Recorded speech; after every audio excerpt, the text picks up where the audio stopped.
CM సొంతూరులో Janasena జ్వరం పుట్టించుకుందని చెప్పుకోవచ్చు. ఇప్పటికే కూడా చంద్రబాబు నాయుడు ప్రాతినిధ్యం వహిస్తున్నటువంటి కుప్పంతో పాటు పలమనేరులో కీలకంగా జనసేన పార్టీ పాగా వేస్తున్న నేపథ్యంలో కూడా పలమనేరు నుంచి కూడా శ్రీకాంత్ నాయుడు బరిలో దిగుతున్న పరిస్థితి ఉంది. అయితే ఇప్పటికే కూడా జనసేన మేనిఫెస్టోని జనసేనలోని అంశాలను కూడా ప్రజల్లోకి తీసుకెళ్తూ ఓటర్లను ఆకర్షించే ప్రయత్నం చేస్తున్నారు. మొదటి నుంచి కూడా సేవా కార్యక్రమాల్లో కానీ ఇతర కార్యక్రమాల్లో కానీ కీలకంగా వ్యవహరిస్తున్నటువంటి శ్రీకాంత్ నాయుడుకు పార్టీ అభ్యర్థి ప్రకటించడం పైన కూడా పలమనేరు ప్రజలంతా కూడా హర్షం వ్యక్తం చేస్తున్న పరిస్థితి ఉంది. ఇప్పటికే కూడా ఇంకొక 20 రోజుల్లో కూడా ఎన్నికలు ఉన్న నేపథ్యంలో పలమనేరు నియోజకవర్గంలో తిరుగుతూ కూడా ప్రజల సమస్యల్ని పరిష్కరించే మార్గాన్ని అన్వేషిస్తూ అలాగే రాబోయే రోజుల్లో జనసేన పార్టీ ఏం చేయబోతుందని చెప్పి కూడా వివరించే ప్రయత్నం చేస్తున్నారు. అయితే ప్రస్తుతం మనతో పలమనేరు అభ్యర్థి పోలూరు శ్రీకాంత్ నాయుడు మనతో ఉన్నారు. ఆయన అడిగి మరీ సంవత్సరం తెలుసుకున్నాం. సార్, ఇప్పటికే కూడా మేనిఫెస్టోలో పెట్టినటువంటి అంశాలే కాకుండా పలమనేరులో ఉన్నటువంటి సమస్యలను కూడా మీరు పరిష్కరించే మార్గాన్ని కూడా అన్వేషిస్తున్న పరిస్థితి ఉంది. రాబోయే రోజుల్లో ఎటువంటి మేనిఫెస్టోతో ప్రజల్లోకి వెళ్ళిపోతున్నారు? పలమనేరు అనేది బార్డర్ సిటీ. ఇటు బెంగళూరు కానీ ఇటు చెన్నైకి కానీ బార్డర్ సిటీ. ఈ లెక్కను చూస్తే పలమనేరు అసలు చాలా డెవలప్ అవ్వాలి, కానీ ఇక్కడ జరిగిన అభివృద్ధి మాత్రం శూన్యం. ప్రజెంట్ ఎమ్మెల్యే ఇండస్ట్రియల్ మినిస్టర్ అయ్యి కూడా ఇక్కడ ఏమాత్రం ఇండస్ట్రీస్ రప్పించలేకపోయారు. ఏదో వచ్చాలంటే ఒక 2-3 ఇండస్ట్రీస్ వచ్చాయి, కానీ ఇంకా మిగతా ఏమీ పెట్టలేకపోయారు. దానివల్ల ఇక్కడ ఉన్న యువత అంతా వలస పోవాల్సిన పరిస్థితి వచ్చింది. ఇటు బెంగళూరు కానీ ఇటు చెన్నై, హైదరాబాద్ పోతున్నారు. అదే ఇక్కడే ఒక ఇండస్ట్రీ స్థాపించి యువతకి ఉద్యోగం అవకాశాలు కల్పిస్తే బాగుండేది, కానీ ఇందులో టోటల్ ఫెయిల్యూర్ అయినారు ఇందులో. అదేవిధంగా మిల్క్ అంటారు. మిల్క్ ఇక్కడ ఒక రైతు కష్టపడి రోజంతా కష్టపడి గడ్డి తీసి ఏదో ఎరువులు పోసుకొని చేస్తే 18 రూపాయల నుంచి 25 రూపాయలు లీటరు అమ్ముకోవాలని పరిస్థితి. ఎందుకంటే ఇక్కడంతా సిండికేట్ అయినారు ఈ డైరీస్ అంతా. అదే మిల్క్ మళ్ళీ వాళ్ళు యూనిట్లు మాత్రం దే ఆర్ సెల్లింగ్, వాళ్ళు 80 రూపీస్ 90 రూపీస్ అమ్ముకుంటున్నారు లీటరు. అదే మన గవర్నమెంట్ ఒక కేంద్రం పాల కేంద్రం ఇస్తే ఇంతకుముందు లాగా విజయ డైరీ ఉంటే ఖచ్చితంగా రైతులకు మంచి గిట్టుబాటు ధర అంటూ కదులుతుంది.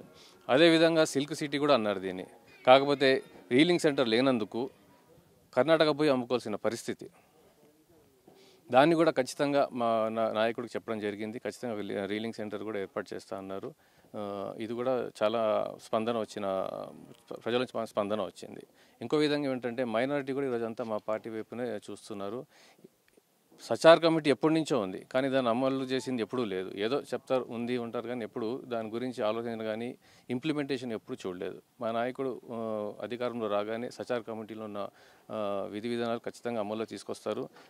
మైనారిటీ సోదరుల కోసం అభివృద్ధి కోసం ఖచ్చితంగా పోరాడుతూ అన్నారు. ఇది కూడా చాలా ఇంపార్టెంట్ అయిన మేనిఫెస్టోలో పాయింట్ మాది.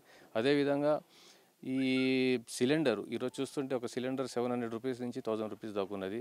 అదే ఉచితంగా అంటే మహిళలు చాలా మంచి స్పందన వచ్చింది. అది రేషన్కు బదులుగా 2,500 నుంచి 3,500 అంటే అది కూడా చాలా స్పందన వచ్చింది. ఎందుకంటే ఈరోజు చూస్తుంటే రేషన్లో మంచి నీసు రకమైన సరుకులు దొరుకుతున్నాయి. అదే వాళ్ళకి డబ్బు ఇస్తే వాళ్ళకి కావాల్సిన బియ్యం కానీ పప్పు కానీ కొనుక్కోవచ్చు. అది దానికి కూడా మహిళల నుంచి మంచి స్పందన వచ్చింది.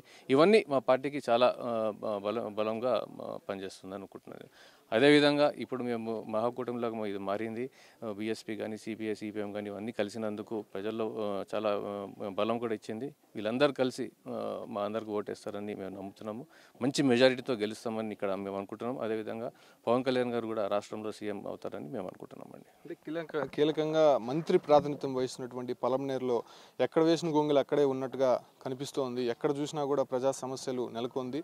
ప్రభుత్వం పెడుతున్నటువంటి సంక్షేమ పథకాలు కూడా పూర్తిస్థాయిలో కూడా అందని పరిస్థితుల్లో ఇప్పుడు చాలామంది ప్రజలు కూడా ఇబ్బంది పడుతున్నారు. సో జనసేన ద్వారా ఎలాంటి భరోసా ఇస్తున్నారు ప్రజలకు? ఇప్పుడు వచ్చిన ప్రభుత్వ సంక్షేమ పథకాలు కూడా ఆ ఒక పార్టీ క్యాడర్కే అవుతుంది, మిగతా ప్రజలకు అసలు ఏం అందడం లేదు. సో మేము మా పార్టీగా అధికారంలో వస్తే ఖచ్చితంగా ప్రతి సామాన్యుడికి ఇక్కడ ఉన్న ఈ నియోజకవర్గంలో ప్రతి ఒక్కరికి అందేటట్టు చూస్తాం. అంతేగాని మా క్యాడర్ మనుషులకే రావాలని మేము ఎప్పుడు అనుకోలేము. మేము ఖచ్చితంగా ఏ గవర్నమెంట్ స్కీమ్స్ ఉన్నా కూడా ప్రతి ఒక్క పౌరుడికి అందేటట్టు మేము ప్రయత్నం చేస్తామండి.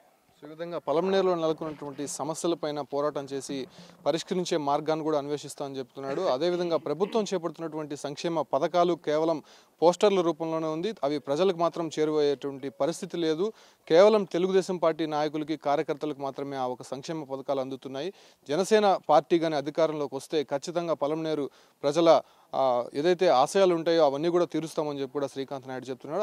అదేవిధంగా కూడా జనసేన మేనిఫెస్టోలో పెట్టినటువంటి అంశాలు ఇప్పటికే కూడా రాష్ట్ర ప్రజలకి చేరువైన నేపథ్యంలో పలమనేరులో ప్రత్యేకమైనటువంటి మేనిఫెస్టోను కూడా రూపొందించాం.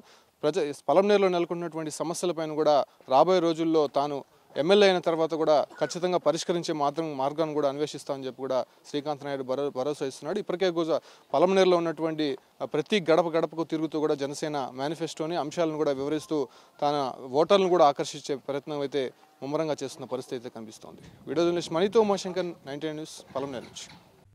For more updates, please subscribe 99 TV Telugu.